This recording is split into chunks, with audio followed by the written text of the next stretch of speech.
अस्सलाम वालेकुम व्यूअर्स। आज जानते हैं कि एक हॉरर फिल्म ऐसी भी आई थी जिसको देखने के नाम से ही सबके पसीने छूटना शुरू हो जाते थे। जी हाँ, लेकिन ये फिल्म सच्चाई पर मुबनी थी और इसमें सबसे ड्राना कैरेक्टर एक डॉल का था जिसका नाम एनाबेला था। जी एनाबेला, आखिर कहानी है क्या जानते हैं हम, लेकिन डरेगा मत, और अगर डर लगता है तो ये वीडियो बिल्कुल मत देखिएगा।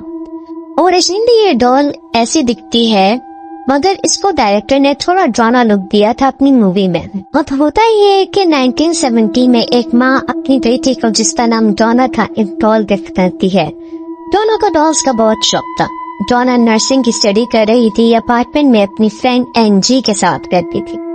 ये दोनों रूम शेयर करती थे। अब हुआ कुछ यूं कि डोला बहुत खुश थी डॉल को पाकर, मगर उसने और उसकी दोस्त ने नोटिस किया कि ये डॉल हर जगह पोजीशन चेंज करती रहती है। जैसे कि अगर उन्होंने बेड पे रखा हो तो वो सोफे पे मिलती है, सोफे पे रखा हो तो बेड पे मिलती है। ये बात कोई मामूली बात नहीं थी। फिर एक दिन जब दोनों दोस्तें स्टडी करके वापस आई तो उन्होंने देखा कि एक पेपर पर लिखा हुआ था हेल्प अस। फिर उसके ही अगले दिन उन्होंने उस डॉल को उसी जगह पर पाया जहां वो दोनों छोड़ के गए थे, पर उसके चेहरे पर फोन लगा हुआ था। ये देखकर उनको बहुत डर लगा। फिर उन्होंने पैरानॉर्मल इन्वेस्टिगेटर को बुलाया। उस इन्वेस्टिगेटर ने कहा कि ये डॉल कोई आम डॉल नहीं है, इसमें किसी लड़की की आत्मा है जिसका नाम एनाबेला हिगिंस है। उस डॉल से जब उन्होंने बात की तो उस डॉल ने कहा कि वो 7 साल की थी जब उसकी मौत हो गई और वो डोना और उसके दोस्त के साथ यहाँ पे रहना चाहती है। ये दोनों दोस्तें उसको रखने पर राजी हो गई, मगर उनके अपार्टमेंट के सामने ही एक रूम था जिसमें उनका एक मेल फ्रेंड रहता था। उसका नाम लू था। लू को ये डॉल बिल्कुल नहीं पसंद थी। लू एक दिन सो रहा था कि उसने अजीबोगरीब आवाजें सुनी। एकदम उसकी आंख खुली तो उसने एनाबेला डॉल को अपने सामने पाया और उसके बाद उसके जिस्म में हरकत बनी गई और वो बेहोश हो गया। अगले दिन जब वो उठा तो उसने एनाबेला को डोना के ही रूम में पाया। फिर उसके अगले दिन एक और वाकया आया कि रू और एनजी एक साथ काम कर रहे थे तो उनको डोना के रूम से अजीबोगरीब आवाजें सुनाई देना शुरू हो गई।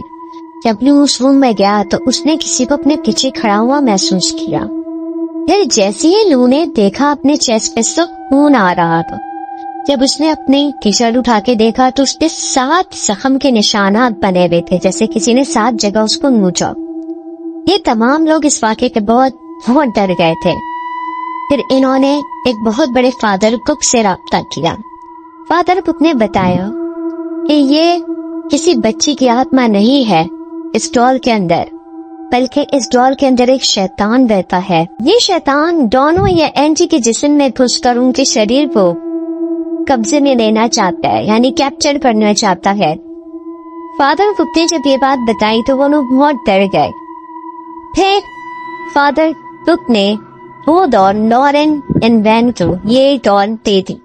जब ये दोनों इस डॉन को लेकर जा रहे थे तो उन्होंने अजीब सी हीट गाड़ी में महसूस की और बार बार इनकी गाड़ी रुक रही थी। बहरहाल ये इसको घर लेकर किसी भी तरह से पहुंच गए और फिर इसको एक म्यूजियम में रखवा दिया। अगर कहते हैं कि ये डॉल आज भी इस म्यूजियम में मौजूद है, वुडन बॉक्स में कैद। मगर एक दिन उसको देखने के लिए एक लड़का लड़की गए थे, उन्होंने उसका मजाक बनाया तो रास्ते में उनका एक्सीडेंट हो गया।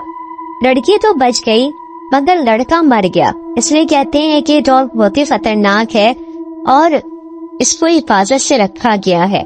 बहरहाल कहानी कितनी सच्ची है और इसमें क्या सदाकत है हमें नहीं पता, लेकिन जो भी मुझे मालूमात थी मैंने अपनी मालूमात आपसे शेयर की।